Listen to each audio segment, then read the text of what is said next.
ఇల్లు దీవించబడిన విధానం ఎంత గొప్పది అని అంటే ఇంత అంత కాదు. అసలు ఆ ఇల్లు ఎవరికి సూచనగా ఉంది?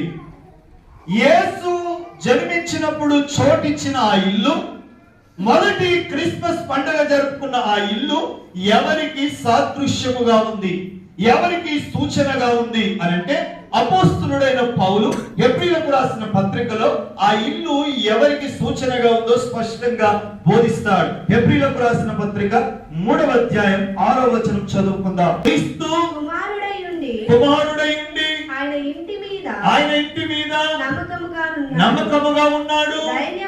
ధైర్యమును నిరీక్షణ వలన ఉత్సాహమును తుదమట్టుకు స్థిరముగా చేపట్టిన ఎడల మనమే ఆ ఇల్లు. హల్లెలూయా.